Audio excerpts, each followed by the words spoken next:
प्राण अखिल की हानि भगवान शिव कहते हैं पार्वती को का 3 लोक में वह सुरक्षित नहीं रह सकता जिसने महापुरुषों का अपमान किया। महात्मा विदुर का अपमान इस दरबार में किया गया है। महात्मा आज इस राज सत्ता के दरबारी लोगों को छोड़कर गंगा के किनारे आए। गंगा के किनारे आप आ जाओगे तो एक न एक दिन तो श्याम आंसू पहुंचने को आ ही जाएगा। गंगा का किनारा भक्ति का किनारा है। जो भक्ति के किनारे बैठते हैं उनके यहां गोविंद ना आवे कैसे हो सकता है। अब कैसे पता लगे कि आपके पास भक्ति है कि नहीं? यदि 4 चीजें हैं समझ लीजिए आपके पास भक्ति है। भक्ति के 4 सूत्र हैं। सबसे पहला है संत का संग। महापुरुषों का साथ कीजिए, अच्छे लोगों का साथ कीजिए, बढ़िया लोगों का साथ कीजिए, जिनके विचार अच्छे हैं ऐसे लोगों का साथ कीजिए। दूसरा है नाम का रंग। उन्होंने जो आपको संदेश दिया है, आपको जो उपदेश दिया है, उन्होंने आपको जो मंत्र दिया है उसको अपने हृदय में उतारिए।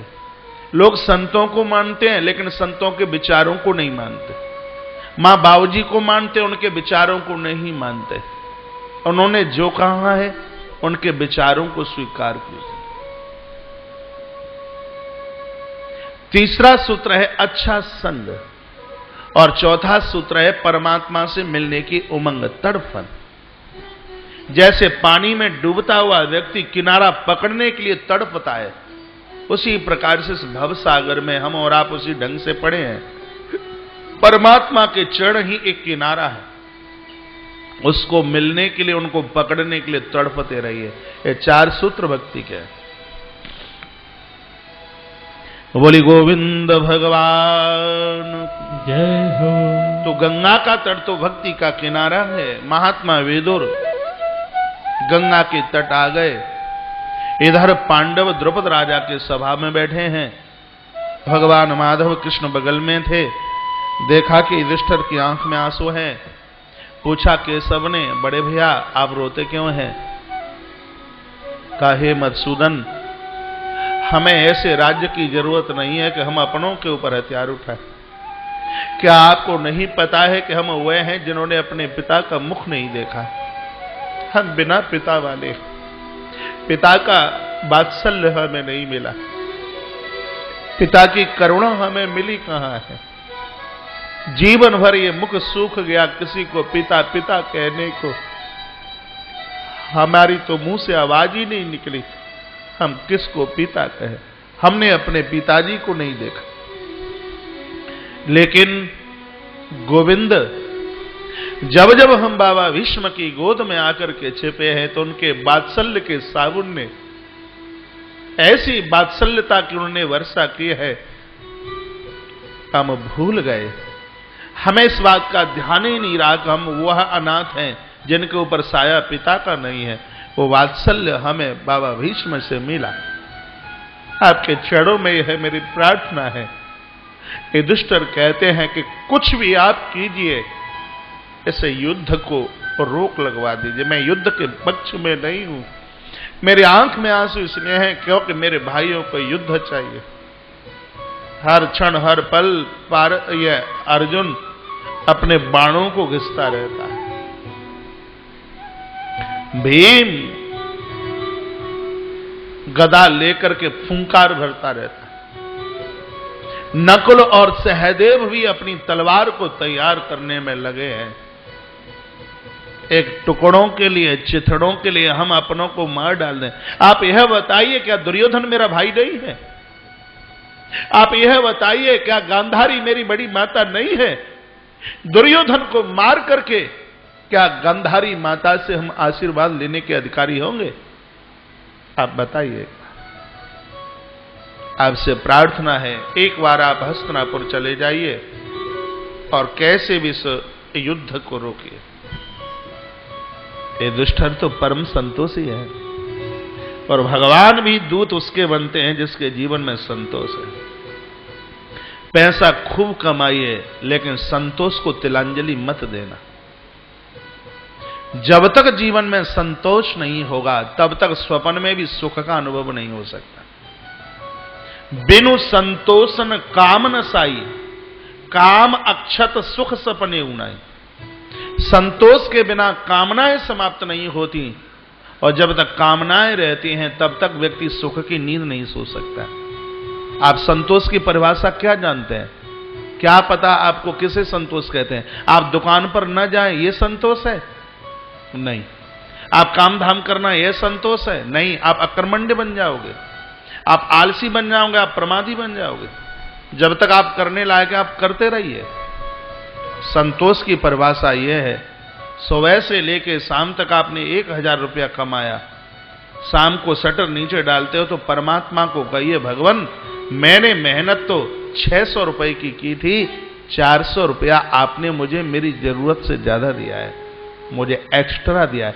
यानी आपने जो कमाया उसमें कम से कम 40% तो भगवान का आप धन्यवाद कर ही देते हैं। कहते हैं प्रभु मैंने इतनी मेहनत नहीं की और मेरे पास में इतनी योग्यता भी नहीं थी, आपने मुझे जो दिया है मेरी जरूरत से आपने इतना ज्यादा दिया है, आपको जो मिला उसके ऊपर आप संतुष्ट हो गए। महाराज यही संतोष है। फिर आप जल्दी बूढ़े होने वाले नहीं हैं, आप रुगड़ भी होने वाले नहीं। एक संत ने बड़ा सुंदर दोहा लिखा, गौधन गज धन वाज धन और रतन धन खान, जब आवे संतोष धन सब धन धूलि समान। जिस समय संतोष रूपी संपत्ति आ जाए तो दुनिया की दौलत तो आपके लिए मिट्टी की तरह हो जाए। युधिष्ठिर के पास में है संतोष की पूंजी है, और ईश्वर भी साथ उन्हीं का देते हैं जिनके पास में यह पूंजी हो। संतुष्ट होना सीख लीजिए। साईं इतना दी, भजन करने में संतुष्ट मत होना, संसार की कामनाओं में संतुष्ट। हाँ, भजन तो ज्यादा से ज्यादा, स्मरण ज्यादा से ज्यादा, अच्छे काम ज्यादा से ज्यादा, उसमें संतुष्ट नहीं होना।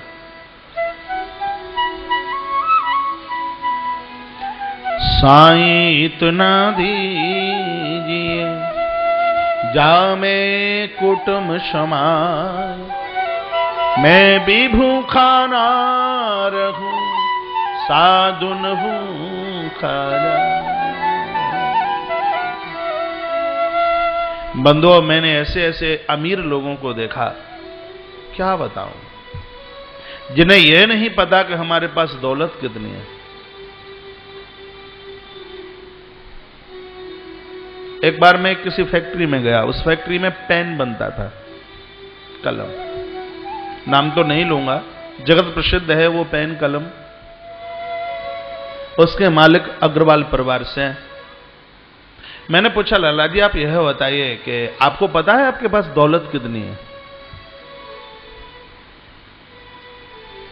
वो कहते हैं महाराज जी कभी पता था अब नहीं पता। कहा तो आपको अपना शुरू का दौरा भी कुछ याद है क्या? वो कहते हैं महाराज जी मेरी एक छोटी सी एक ठेली थी जिसके ऊपर मैं जूस बेचा करता था। ये सब कहां से आया? तुम्हारी फैक्ट्री में 5000 लोग काम करते हैं, ये सब कहां कैसे आया? दो बात उन्होंने मुझे बताई।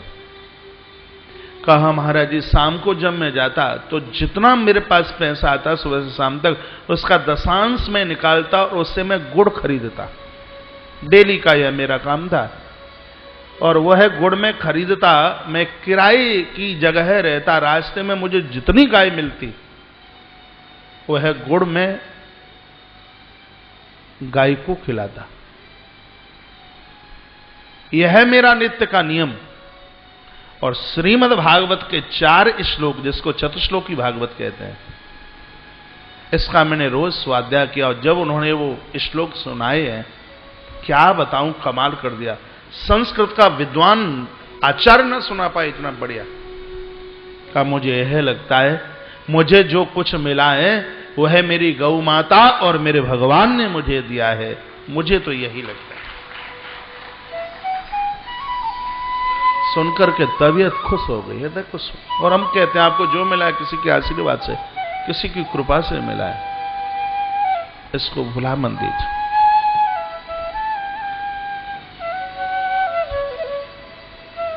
भगवान पांडवों के शांति दूत बन के जा रहे हैं। हस्तिनापुर को नववधू की तरह सजाया गया। हस्तिनापुर नरेश की तरफ से पितामह भीष्म और द्रोणाचार्य गुरु भगवान की अगुवाई के लिए नगर के बाहर आ गए। भीड़ भारी थी कृष्ण को देखने के लिए। उस भीड़ में महात्मा विदुर और काकी विदुरानी भी पहुंचे।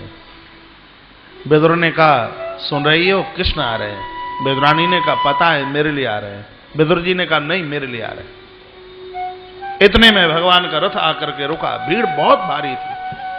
कृष्ण की सीधी निगाह विदुर के ऊपर है। विदुर ने विदुरानी को कहा, देख, मैंने कहा था मेरे लिए आ रहे, मुझे देखा है सबसे पहले। इतने में भगवान ने विदुरानी को देखा। विदुरानी रो पड़ी। विदुरानी ने कहा, देखा, भगवान मुझे कुछ बोल रहे हैं, मेरे लिए आ रहे हैं। भगवान ने कहा था, मां, बहुत भूखा हूं, आज तो रसोई हम तेरे घर की ही पावेंगे। भगवान ने सारे में बता दिया। कृष्ण की पूजा की गई है बाबा भीष्म द्रोणाचार्य गुरु के द्वारा। तत्पश्चात माधव का रथ धृतराष्ट्र के सभा मंडपम में पहुंचा। देव की माता का लाडला रथ से नीचे उतर के आया। हस्तिनापुर नरेश के पास पहुंचना हुआ। कृष्ण बोले, हे राजन, हे हस्तिनापुर सम्राट, मैं उस गद्दी को प्रणाम करता हूं जो गद्दी राजा शांतनु की है, जो गद्दी राजा पुरु और रंती देव भारत जैसे दिग्गज राजाओं की जो गद्दी है, यह वसुदेव पुत्र देव की नंदन उस गद्दी को प्रणाम करता है। यशोदा नंदन का प्रणाम लीजिए। धृतराष्ट्र ने एक गाय मंगाई। कृष्ण के भाल के ऊपर टीका किया, तिलक किया, माथे पर टीका किया। कृष्ण को गाय गोदान में दी। 12 दान बताए गए हैं। उसमें 2 दान बड़े विशेष हैं। एक का नाम गोदान है, एक का नाम कन्यादान है। और तो यूं है 12 से महापुराण में जो 12 दान बताए हैं, उसमें गोदान, कन्यादान बड़ा विशेष। गौदान से प्रभु बहुत खुश होते हैं। जब घर के दादा दादी वृद्ध हो जाते हैं, बूढ़े हो जाते हैं, फिर बोल भी नहीं पाते, तब उनके हाथ से हाथ में पूंछ पकड़ा करके वो संकल्प कराया जाता है, गौदान कराया जाता है। हम बराबर निवेदन करते हैं कि जब आपका जन्मदिन मनाया जाता है, उस दिन गाय का दान कीजिए, गौदान कीजिए, गाय के लिए कुछ कीजिए। आपकी शादी की तिथि मनाई जाती है, क्या बोलते हैं, कहीं कोई सज्जन बता रहे थे, महाराज जी शादी को 25 साल हो गए, 25 लाख रुपए का खर्चा कर रहे हैं, आप आइए। मैंने कहा कोई यज्ञ वगैरह कराते तो मैं आ जाता। होटलों में रुकने का मेरा स्वभाव है नहीं। आपका पूरा फंक्शन होटल में है और मेरा पहुंचना वहां होता है जहां अपनी जमात नजर आवे, है? अपने बाबा लोग नजर आवे, संत महापुरुष महात्मा लोग, वो आपका अपने हिसाब का काम है। तो यूं तो मैंने पूछ लिया कि 25 लाख रुपया काय में खर्च होगा। का एक बार ऐसा लगेगा कि शादी दोबारा से हो रही है। वो आपको ज्यादा जानकारी होगी, मुझे पता नहीं है। शायद वह पैसा गरीब दीन दुखियारों की सेवा में, अनाथों की सेवा में शायद वह लगा दिया जाए या लगा दिया जाता। इस जन्म में तो करोड़पति हो ही, लेकिन अगले जन्म में भी उसके कई डबल गुना बनकर धरती पर आता।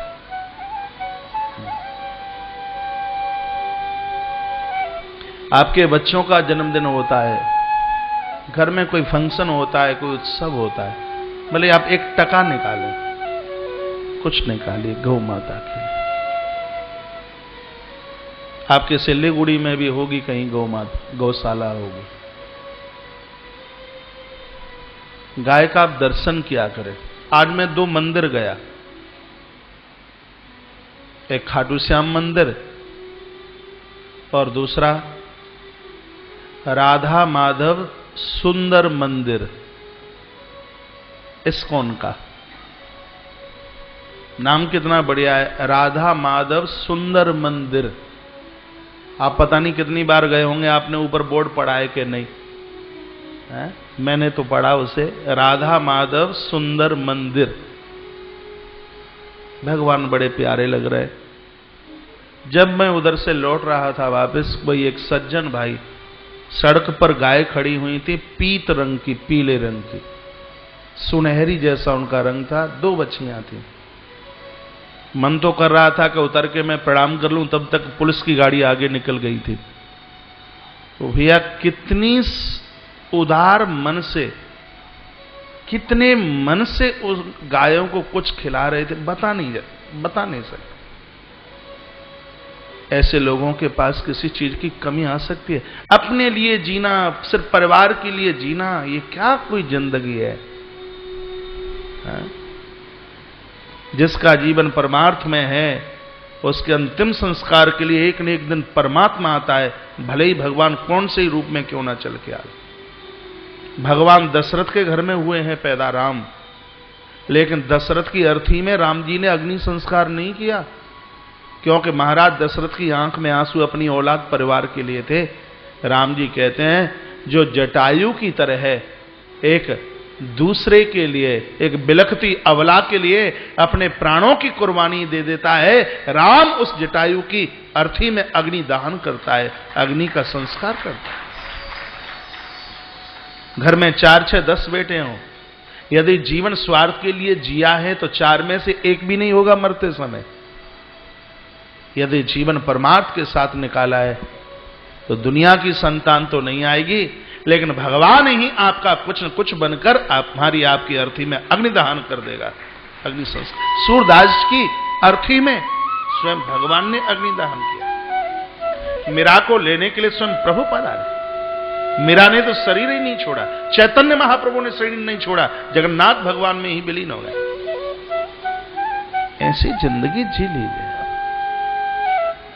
भगवान ने दिया है, उसका सदुपयोग कर लीजिए। उपभोग नहीं, उपयोग। गाय दी है कृष्ण को, कृष्ण खुश हो गए।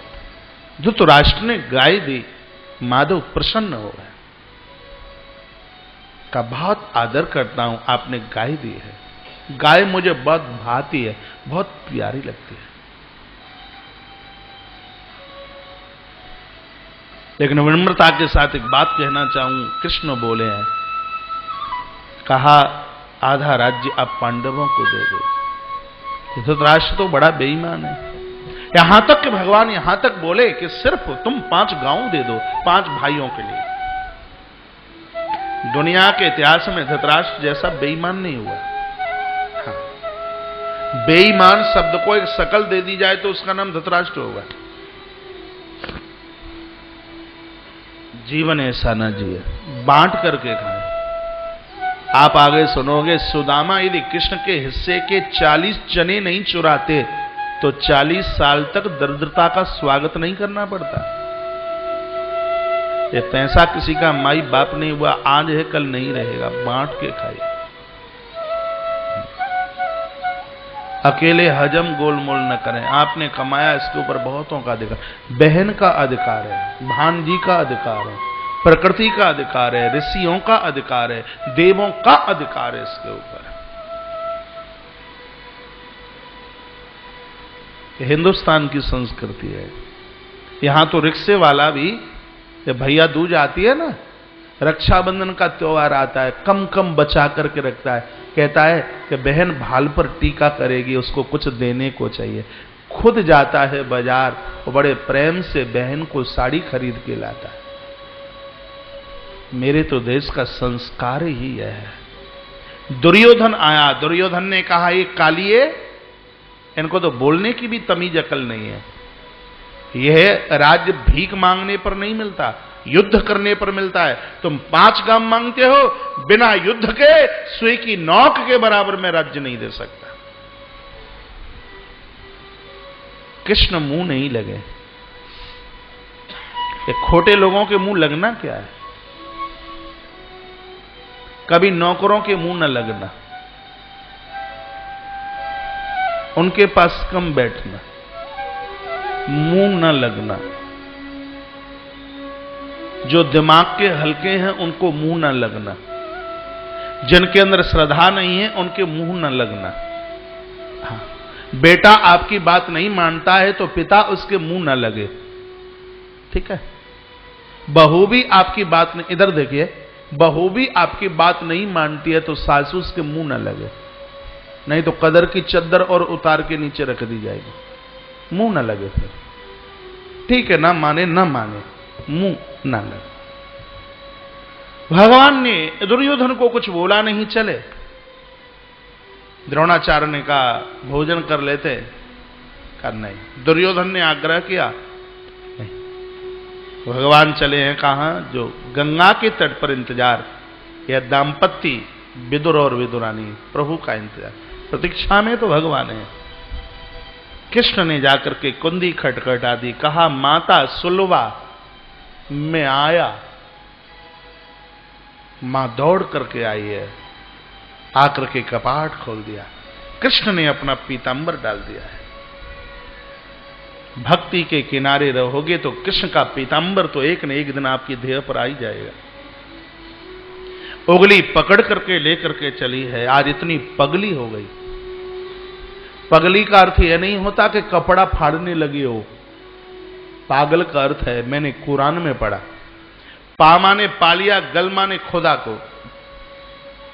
जिसने ईश्वर को पाया उसको पागल कहते हैं। उसे आई है, उंगली पकड़ करके लेकर के चली, देह का भान नहीं। केशव को बैठने को उसने उल्टा पटा डाला। पटा मीन्स जानते हैं? लकड़ी का चौकी, चौकोर हो तो चौकी, और क्या बोलेंगे, वर्गाकार चौकी, आयताकार पट्टा, पट्टा डाला और वो भी उल्टा। कृष्ण उल्टे पट्टा पर बैठ गए।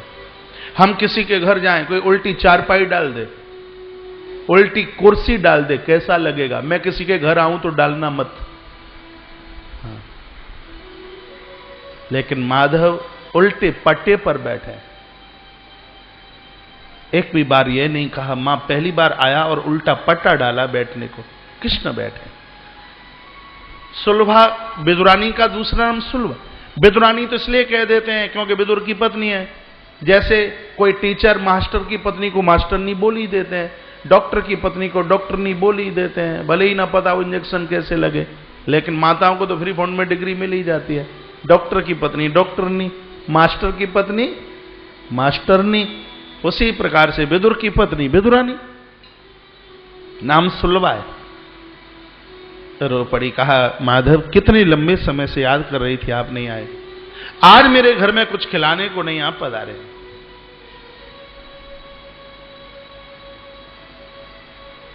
शादी से पहले, भामर पड़ने से पहले एक कुछ होता है, उसको सगाई बोलते हैं। सूरदास जी महाराज ने कहा प्रेम की सगाई ईश्वर के साथ करो, वह आपका हो जाएगा, निश्चित रूप से आपका हो जाएगा। आप कहें तो सूरदास जी का एक छोटा सा पद ले लें, हैं? छोटा सा पद 2 पंक्ति का सूरदास जी ने अपने सुर सागर में गाया, सबसे ऊंची प्रेम सगाई। एक एक वाक्य सुनने लायक है। आइए, श्री राम है दोनों हाथ,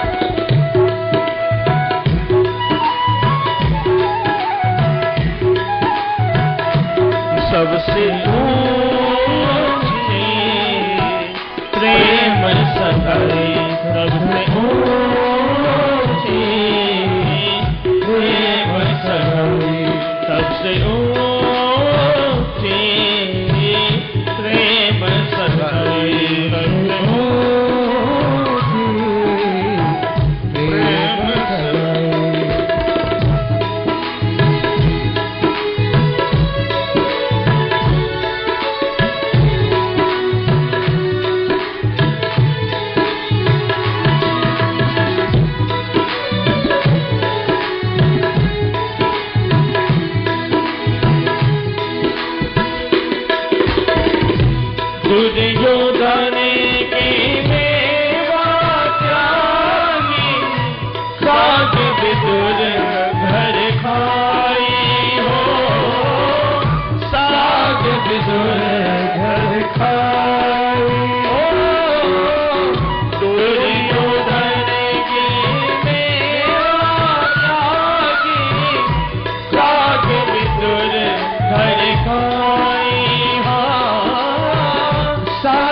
विदुर घर खाई सबसे ऊंची प्रेम सगाई सबसे ऊंची प्रेम सगाई।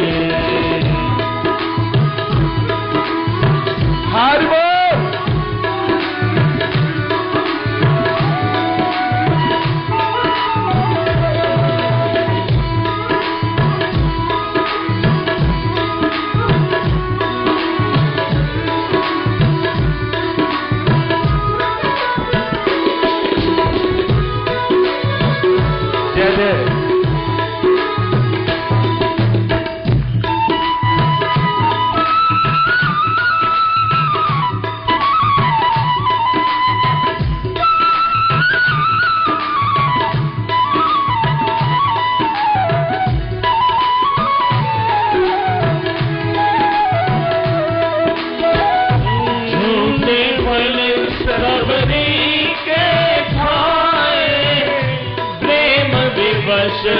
रघुराई हो प्रेम दिवस रघुराई हो झूठे फल सबरी के खाए प्रेम दिवस रघुराई हो प्रेम दिवस रघुराई सबसे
लगे करो बड़ाई हो, कहीं लगे करो बड़ाई। सूरदास इस लायक नहीं, कहीं लगे करो बड़ाई हो, कहीं लगे करो बड़ाई। सबसे ऊंची प्रेम सगाई, सबसे ऊंची प्रेम सगाई, सबसे ऊंची प्रेम सगाई, सबसे ऊंची प्रेम सगाई, सबसे ऊंची प्रेम सगाई, सबसे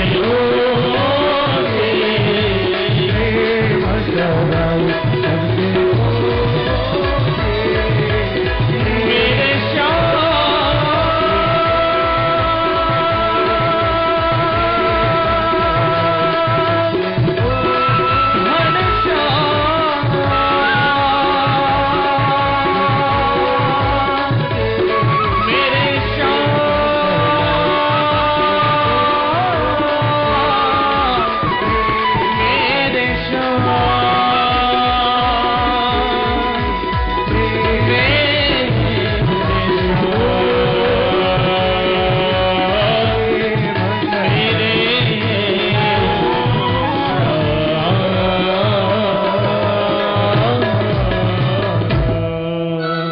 बोलिए निकुंज बिहारी लाल की जय।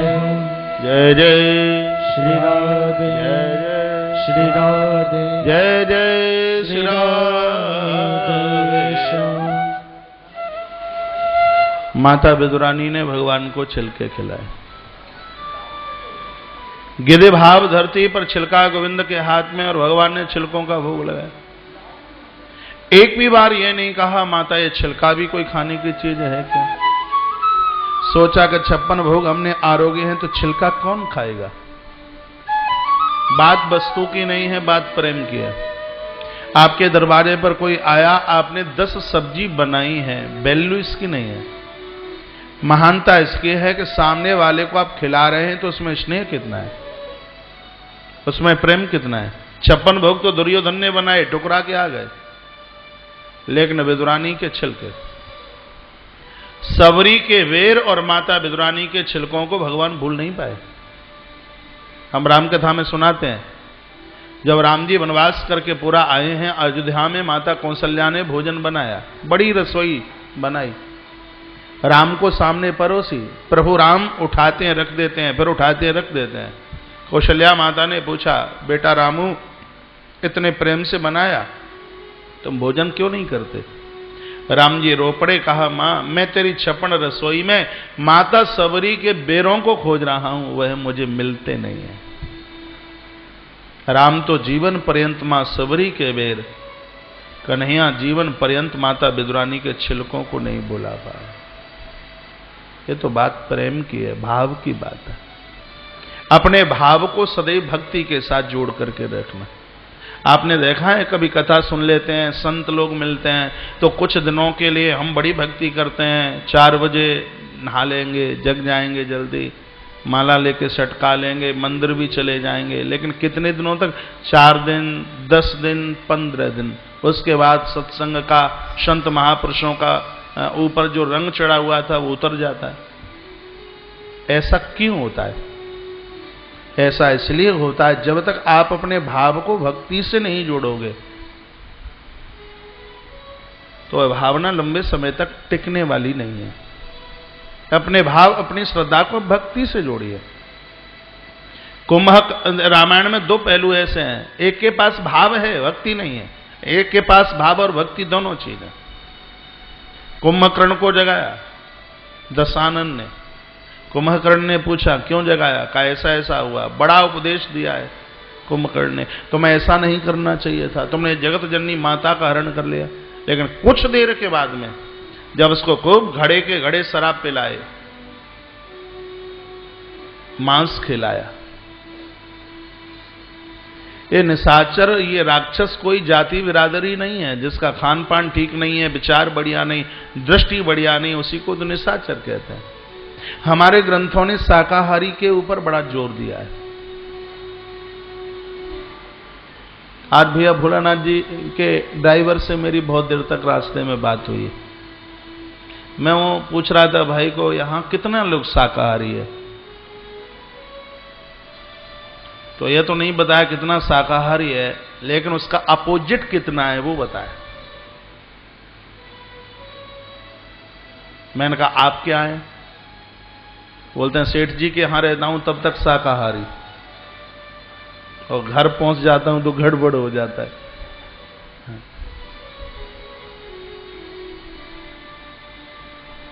मैं लोगों को पूछता हूं कि उल्टा पुल्टा क्यों खाते हो? वो बोलते हैं ताकत मिलती है। हम कहते हैं सुंदरकांड हमने पढ़ा है। उल्टा पुल्टा खाने वाले, निशाचर फल फ्रूट खाने वाले हमारे हनुमान जी महाराज, कोई मुक्का नहीं झेल पाया।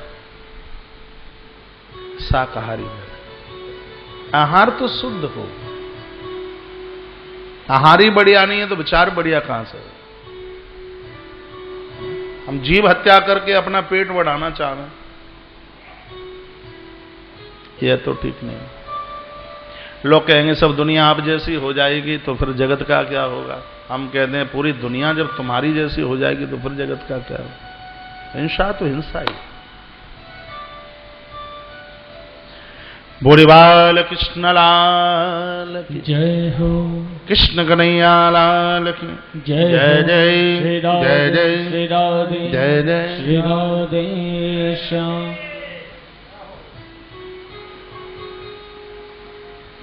तो कुंभकर्ण के पास भाव तो है लेकिन भक्ति नहीं है, इसलिए 2 मिनट बाद कहता है मैं खाए और मदरा पाना, गर्जा वज्रा घात समाना। कहा है वह तपस्वी जिंदा नहीं छोड़ूंगा? करंट उतर गया क्योंकि भाव भक्ति से नहीं जुड़ा था। लेकिन भरतलाल को देखिए, अर्थ न धर्म न काम रुचिगति न चहो निर्वाण, जन्म जन्म रति राम पद यह वरदान नान। उनका भाव भक्ति से जुड़ा। इसी संदर्भ में इस कथा का गायन किया गया है। भगवान छिलका खा रहे हैं, मैया के पास भाव भक्ति दोनों है। इतने में विदुर आए, विदुरानी को डांट के कहा पगली पहली बार कृष्ण आए तू छिलका खिलाती है। गोविंद का गीता का वह वाक्य सार्थक हो गया, पत्रम पुष्पम फलम तोयम यो माम भक्त्याम प्रक्षति। भगवान तो पत्ते के ऊपर रीझते हैं, द्रौपदी के तुलसी के पत्ते के ऊपर रीझे। सबरी माता के फल पत्रम पुष्पम, डूबते हुए हाथी का, गजेंद्र का कल आप सुनेंगे, फूल। पत्रम पुष्पम फलम तोयम, एकनाथ जी महाराज का जल। ये ऐसे ही श्लोक नहीं लिख दिया, ये प्रैक्टिकल करके भगवान ने बता दिया। तो परमात्मा को वस्तु से नहीं, परमात्मा को विचारों से और भाव के साथ में उसको रिझाया जाता है। विदुर ने भगवान को बहुत बंधन पूजन किया। भगवान ने कहा वरदान मांगो। कहा आप देना चाहते हो तो यह दे दो कि सदैव हमारा अपमान होता रहे। जैसे कुंती माता ने दुख मांगा, विदुर जी ने अपमान मांगा। क्या क्यों? जब तक मेरा सम्मान राजा के दरबार में हुआ आप नहीं आए, परसों अपमान हुआ है और आज आप पधार गए हैं। जो अपमान आपसे मुलाकात करा दे, मैं तो ऐसे अपमान की आरती उतारना चाहता हूं। जो अपमान आपसे मुलाकात करा दे, आपको मिला दे, तो मैं तो धन्यवाद करता हूं उस अपमान का। विदुर को ऊपर भगवान ने बड़ी कृपा की है, परमात्मा प्रस्थान कर गए। कथाएं तो बड़ी लंबी हैं, इसका सार भी मैंने मध्य मध्य में आपके बीच में रखा। तो एक बार पुनः निवेदन करूंगा, आप अपने मन को विदुर और अपनी बुद्धि को विदुरानी बना दीजिए। आपके पास में जो है प्रभु उसको स्वीकार कर लेगा, आपको अपना बना लेगा। और जब भगवान यह कह दे कि तुम हमारे हो, कोई संत यह कह दे कि आज से तुम हमारे हो, यही जीवन का सर्वोच्च आनंद है।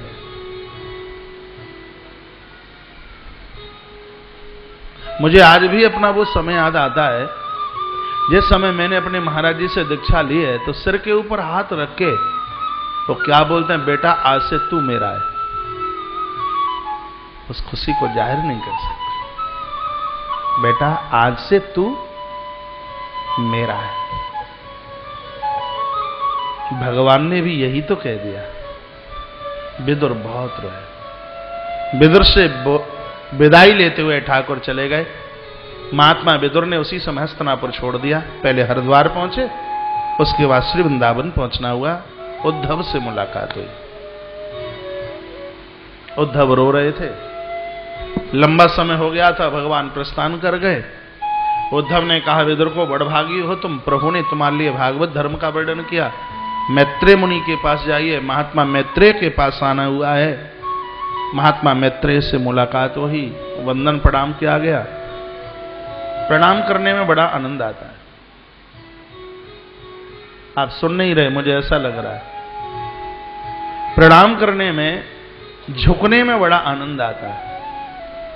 जिसको प्रणाम करें ऐसे झुक जाइए, तीर कमान की तरह, बिल्कुल रीढ़ की हड्डी एकदम यूं ऐसे हो जाए। जितना आप झुकना सीख लोगे, सामने वाला आपके लिए उतना विनम्र बन जाए। ये नवदा भक्ति वर्णन की गई है ना, उसमें वंदन, ये प्रणाम करने वाली भक्ति बड़ी सर्वोच्च है। श्रवणम कीर्तनम विष्णु स्मरणम पादसेवनम अर्चनम वंदनम दास्या सख्य आत्मनिवेदनम। ये 9 प्रकार की भक्ति है। उसमें वंदन प्रणाम करने वाली भक्ति बड़ी सर्वोच्च है अपने आप। बड़ा अच्छा लगता है हम किसी को प्रणाम करें। 2 बार किसी को कहिए राधे राधे, 2 बार कहिए राम राम, कितना अच्छा लगता है। क्यों, मेरे अंदर भी भगवान है, तुम्हारे अंदर भी भगवान है, तो कई सन करो विरोध, तो फिर झगड़ा किस बात का। बच्चे वही अच्छे लगते हैं जो माँ बाबू जी को प्रणाम करते हैं, बड़ों को वंदन प्रणाम करते हैं। छोटा भाई बड़े भाई को प्रणाम करे, बड़ा भाई छोटे भाई को ऐसे उठाकर कंठ से लगा ले जैसे उसने अपने बेटे को अपने गले से लगा लिया, कंठ से लगा। हमारी भारतीय सनातन संस्कृति में प्रणाम का बड़ा महत्व है। मैत्रेय मुनि को प्रणाम विदुर जी के द्वारा किया गया। महात्मा विदुर जी ने तमाम प्रश्न कर दिए। कहा, सृष्टि की रचना कैसे हुई, दुनिया कैसे बनी, क्या बता दो। क्षीर सागर में नारायण, उनकी नाभि से कमल, कमल से ब्रह्मा। ब्रह्मा जी ने अपने आप को 2 भागों में बांट दिया। एक भाग से स्त्री और एक भाग से पुरुष बन के तैयार हुआ। पुरुष का नाम हुआ श्री मनु जी महाराज, और उस माता का नाम हुआ मां सतरूपा। इस धरती पर सबसे पहले कोई नारी आई, उसका नाम है मां सतरूपा। कोई पुरुष आया इस धरती पर, पूरी दुनिया की बात कर रहा हूं, ऑल वर्ल्ड, उस व्यक्ति का नाम है मनु। इसलिए हम और आप सब मनु इसलिए हम और आप सब मनुष्य कहलाने के अधिकारी हैं। इस्लाम में भी जन्म लेने वाला व्यक्ति वह मनुष्य कहलाता है। क्रिश्चियन भी मनुष्य, गुरु ग्रंथ पढ़ने वाला व्यक्ति भी मनुष्य, हिंदू भी मनुष्य। तो हम और आप सब मनुष्य कहलाने के अधिकारी। पूरी दुनिया में इस बात को ट्रांसलेट करके पर्चे वितरित कर दिए जाएं तो आज ये झगड़ा समाप्त हो जाए। हम अपने पुरखे को भूल चुके हैं। गोस्वामी जी ने तो यहां तक कह दिया, स्वयंभव मनु और सतरूपा, जिनसे भई नर, सिरा दे, ठीक है, जिनसे भई नर सृष्टि अनुपा। नर सृष्टि का आरंभ इन दोनों से हुआ है, मनु जी महाराज, माता सतरूपा। विधाता ब्रह्मा को दोनों कहने लगे, हमारे लिए कार्य बताइए। कभी कभी आप भी अपने माँ बाबू जी को पूछा करो, बड़ों को पूछा करो, माँ पिताजी आपकी लालसा क्या है, आप क्या चाहते हैं। और मुझे यह लगता है कि जो बच्चे माता पिता के संकल्प को पूरा करते हैं, पुत्र बनने का सौभाग्य उनको प्राप्त हो जाता है। पुत्र 3 प्रकार के होते हैं। एक वह होता है माँ बाबू जी को कहना नहीं पड़ता, वो कर देता है, और एक वह होता है जो कहने पर करता है, और एक वो है होता है जो ना हो तो ठीक है, जो कहने पर भी नहीं करता है। माता पिता के संकल्प को पूरा करने वाला बालक, ऐसा बेटा प्रभु धाम जाता है तो परमात्मा उसकी आरती उतारता है, ग्रंथ में लिखा है। बेटा बनने का सौभाग्य हासिल हो जाता है। श्रवण कुमार की कथा पढ़ लेना। बच्चे अच्छे होते हैं तो माताएं कहती हैं मेरा तो बेटा बिल्कुल श्रवण है, कुमार श्रवण। जो उत्पाती है तो कह दिया जाता पूरा का पूरा धुंधुकारी है, आज्ञाकारी बने।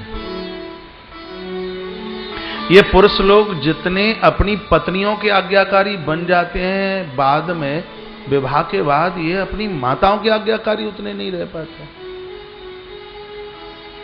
खैर यहां के तो ये सब पुरुष माताओं के आज्ञाकारी है, इसलिए यहां की बहुओं को बुरा ना लगे। आप हंस क्यों रहे हैं? इनके ऊपर थोड़ा शासन कम किया करो, ये मुझे अकेले में मिलता है। इनको सब सुख है, सब आनंद है, लेकिन पत्नी के सामने कांपते हैं, वहां इनकी एक नहीं चलती, इसलिए बड़े दुखी हैं। ऑफिस में अकड़ दिखाएंगे, ऐंठ दिखाएंगे ऑफिस में, और पत्नी के आगे भींगी बिल्ली की तरह बैठ जाएंगे, मुंह में से आवाज ना निकले। एक बात बोलूं, आपको बुरा ना लगे तो हाथ उठाओ, बुरा तो ना लगेगा, हाथ नीचे करो। शिव महापुराण में लिखा है सूतक पातक में ब्राह्मण 10 दिन में शुद्ध हो जाता है, क्षत्रिय 15 दिन में, वैश्य 20 दिन में, कनिष्ठ वर्ण का व्यक्ति 30 दिन में शुद्ध हो जाता है। लेकिन जो पुरुष नारियों के गुलाम बन करके जीते हैं, वो तो जब तक शमशान घाट पर जल करके राख नहीं हो जाते तब तक वह पवित्र ही नहीं होते। ऐसे लोगों के तो हाथ का पानी पीने का धर्म नहीं है। जो स्त्री का स्त्रैण बनकर जीता है, उसके बिना तो सांस भी नहीं ले सकता। मैं किसी को पूछ रहा था आप इतने डरते क्यों हो? वो बोलता है पत्नी मरने की धमकी देवे। मैंने कहा जो मरने की धमकी देवे वो कभी मरता ही नहीं। मुझे डर लगता है, भय लगता है। मेरा निवेदन है, मुझे सब सुन रहे हैं, इनके ऊपर रहम कीजिए।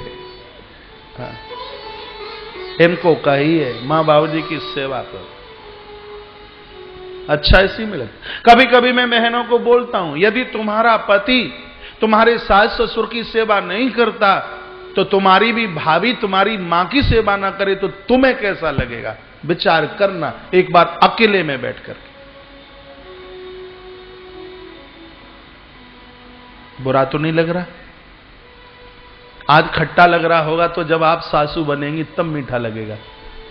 तब कहोगे सिल्ली गोड़ी में कौशिक महाराज ने बड़ी अच्छी बात कही थी। कब? जब तुम्हारी बहू आएगी तब।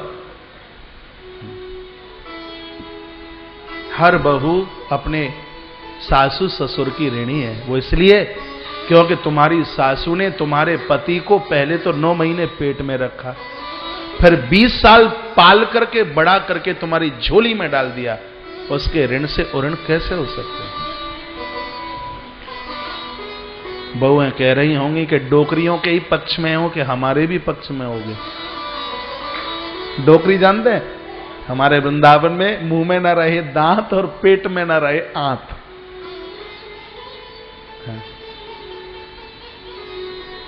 घर को आप तीर्थ बनाइए।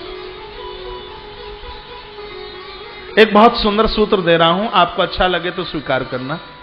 आपका घर कभी उजड़ेगा नहीं, घर में झगड़ा नहीं होगा, लड़ाई नहीं होगी। 2 चीज आज की कथा में से नोट करके जाना, एक है संगत और एक है पंगत। 2 संगत पंगत। संगत का अर्थ यह है कि घर में 4 लोग हैं चाहे 40 लोग हैं, 24 घंटे में से एक बार छोटे बच्चे से लेके बड़े तक ये नियम लेके जाना, सब पास पास बैठना, अपने मन की बात एक दूसरे को कहना। हमने आश्रमों में देखा है, आश्रमों में जितने भी लोग रहते हैं 24 घंटे में से एक बार तो वो साथ साथ बैठते हैं, चाहे पूजा के समय पर बैठे, आरती के समय पर बैठे, सत्संग के समय पर बैठे, लेकिन पूरा परिकर साथ साथ बैठता है और यह होना चाहिए। लेकिन क्या है, दुर्भाग्य नहीं है, इधर पापा का कमरा है, उधर बेटे का कक्ष है, आमने सामने से निकल जाएंगे, टेलीफोन पर तो बात कर लेंगे लेकिन 2 मिनट बगल बगल में नहीं बैठ सकते, पास पास नहीं बैठ सकते। संकल्प लेके जाना है कि घर में है तो आमने सामने बात होगी, टेलीफोन पर बात नहीं होगी कि घर में है। संगत का अर्थ इतना नहीं है आप पांडाल में 4 घंटे तालियां बजा करके आ गए, आपने टेलीविजन पर 2-4 घंटे की कथा सुन ली, हम बहुत बड़े सत्संगी हैं। नहीं, घर के सब लोग मिलजुल करके रहते हैं, उसका नाम सत्संग है। घर में एक दूसरे के ऊपर झगड़ा नहीं करते, कटु शब्द नहीं बोलते, ये सत्संग है। तो यह है संगति। एक दूसरा और मैं वाक्य आपके बीच में दे रहा हूं, उसका नाम है पंगति। माताओं, सुबह का नाश्ता भले ही अकेले कर लेना, कोई चिंता की बात नहीं। दोपहर का भोजन भले ही अकेले कर लेना, कोई बात नहीं। लेकिन आज की कथा में से नियम लेके जाना है कि रात का भोजन अकेले नहीं करना। इंतजार कीजिए। जिनके पति रात रात तक 12-12 बजे तक घर नहीं लौटते, 1-1 बजे तक आप प्रतीक्षा करती रहती हैं और वो नहीं आता। वो इसलिए नहीं आता क्योंकि आपने तो 8:30-9 बजे खा ही ली है, वो तो जब आएगा तब आ जाएगा। जिनके पति लोग, जिन माताओं के बच्चे आधी आधी रात्रि तक वापस नहीं आते, तो मैं अपने पति को संभालना है या माताओं को, बेटे को संभालना है, स्वयं भोजन न करें और छोटे छोटे बच्चों को भी भोजन न दें।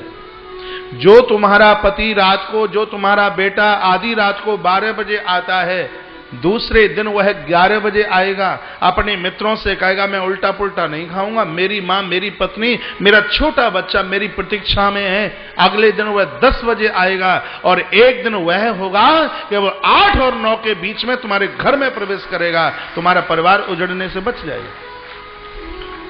रात को साथ साथ भोजन किया जाए, पास पास बैठ करके भोजन किया जाए, आपके घर को रौनक मिलेगी, अध्यात्म की ऊर्जा मिलेगी, आपका घर धाममय बन जाएगा, तीर्थमय बन जाएगा आपका घर। एक बार करके तो आप देख लीजिए।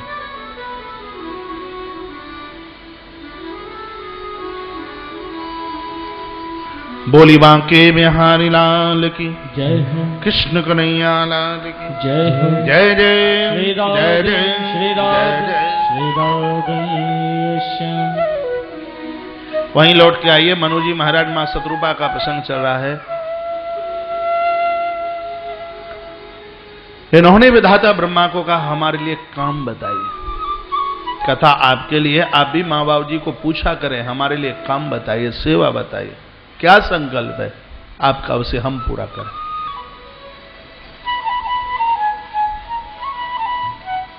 यह इतना बड़ा आयोजन हो रहा है इन भाइयों का, यह इतना बढ़िया काम, ये मां के संकल्प को ही तो पूरा किया जा रहा है। आने वाले समय में तो ये सिर्फ किताबों में ही लिखा मिला करेगा कि कभी लोग कथाएं कराया करते थे, मंदिर बनवाया करते थे, सत्संग किया करते थे, वो समय ज्यादा दूर नहीं है। इतना बड़ा कुठाराघात वज्रपात हो रहा है। कहा बेटा सृष्टि की रचना करो। मनु जी महाराज माता शत्रुपा कहते हैं कि आपके अंदर ताकत है, मानसिक सृष्टि कर सकते हो, लेकिन हमें धरती की आवश्यकता है। परीक्षित ने पूछा धरती कहां चली गई? कहा हिरण्याक्ष नाम का दैत्य धरती का हरण करके लेके रसातल की तरफ लेके चला गया। धरती नाम धैर्य का है, धरती नाम क्षमा का है, और हिरण्याक्ष नाम का है हिरण्या अक्ष यश स हिरण्याक्ष। संस्कृत भाषा में हिरण्य कहते हैं संपत्ति को और अक्ष कहते हैं आंखों को। जिन लोगों की दृष्टि दौलत के ऊपर टिकी हुई है समाज के, उन्हीं लोगों को हिरण्याक्ष के नाम से जाना जाता है। उनके जीवन में सब कुछ पैसा है, संपत्ति है, इसके आगे ना वो कोई मान जानते, ना कोई सम्मान जानते, ना कोई व्यवहार जानते। तो समाज के ऐसे ही लोगों को भागवताकार ने हिरण्याक्ष कहा। और जिनकी दृष्टि दौलत के ऊपर टिकी है बंधो, वह लोग धैर्य का हरण करते हैं, क्षमा का हरण करते हैं, यानी वो धैर्य और क्षमा के पक्के दुश्मन है। विधाता ब्रह्मा सोच रहे हैं धरती कैसे लाई जाए, इतने में छींक आई, नासिका में से एक कीड़ा निकला, देखते देखते विकराल वराह रूप धारण कर लिया। बोले वराहदेव भगवान की जय हो। भगवान वराह प्रकट हुए, आकाश से धुंधुमियार फूलों की वृष्टि और जय जयकारे की आवाज हो रही थी। सब नाच रहे थे, झूम रहे थे, गा रहे थे। भगवान सीधे चले, रसातल पहुंचे और धरती को लेकर के वापस चले। तो देवर्षि नारद को लगा कि यह अवतार तो भगवान का हुआ था निशाचर को मारने के लिए, राक्षस मरा नहीं और भगवान वापस चल पड़े, यह तो अवतार ही अधूरा रह गया। तो उस जमाने के पक्के डांकिया तो बाबा नारद हैं। देवर्षि नारद सूचना देने को चले, हिरण्याक्ष को समाचार दिया। हिरण्याक्ष युद्ध करने के लिए आया। पहले तो वो नारद को ही झगड़ा करने को तैयार हो गया। नारद ने कहा हमारी तुम्हारी बराबरी कहां है, हम ऐसा पहलवान बता दें कि जिससे युद्ध करने के बाद तुम्हारी बाजुओं में खुजली ही ना पड़े। कहा कौन है? तो वो नारायण जो वराह बन के आया। देवर्षि नारद को थोड़ी देर के लिए जीव मान लिया जाए, वृद्ध कथा कहना चाहते, हिरण्याक्ष है, लोभ। कोई बूढ़ा व्यक्ति ये ना सोचे कि अब हम वृद्ध हो गए, लोभ हमारा क्या बिगाड़ लेगा। युवान भाई बहनों का ना कुछ बिगाड़ पाए, हो सकता है वृद्धों की कमर तोड़ दे। ये तीन ही तो बड़े दुश्मन है, कामात, क्रोधात और लोभात। ये तीन ही से तो सावधान रहने की आवश्यकता है। नारद से युद्ध करने के लिए आया लोभ, तो नारद ने भगवान का सहारा लिया। जीवन में जब लोभ प्रवृत्ति जागे तो उस समय यह विचार कर लेना कि मुझे जो मिला है वो सब भगवान ने दिया है, आप लोभ को जीत लोगे। युद्ध हुआ, 1000 साल तक यह युद्ध चलता रहा महाराज। थोड़े बहुत दिनों तक नहीं, 1000 साल तक यह युद्ध चला। परीक्षित ने पूछा गुरुजी एक क्षण के लिए भगवान का दर्शन नहीं होता। आखिर में कौन है निशाचर जो 1000 साल तक प्रभु का दर्शन करता रहा?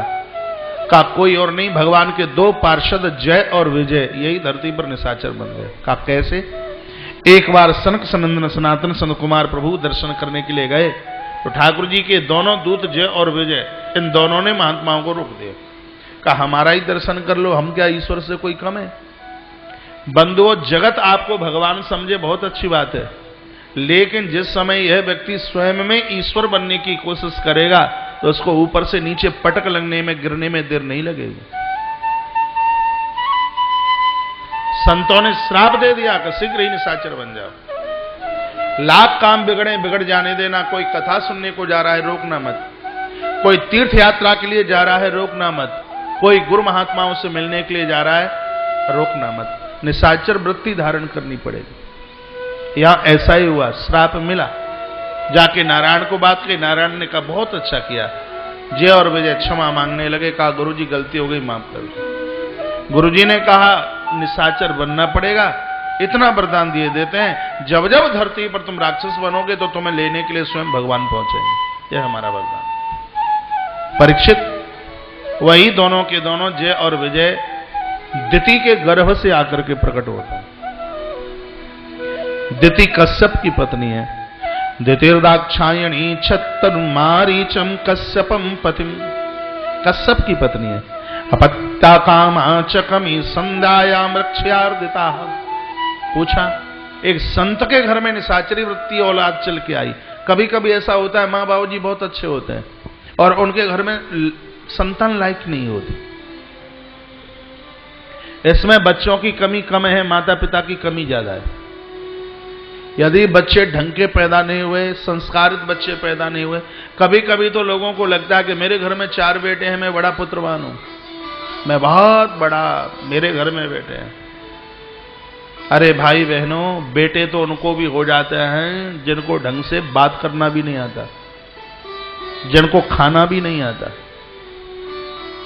जिनको सोना भी नहीं आता, जिनको जागना भी नहीं आता। सिर में जो ही होते हैं संतान तो उनको भी हो जाती है। सिर्फ संतान को जन्म देने से बढ़िया माता पिता तुम नहीं हो, तुम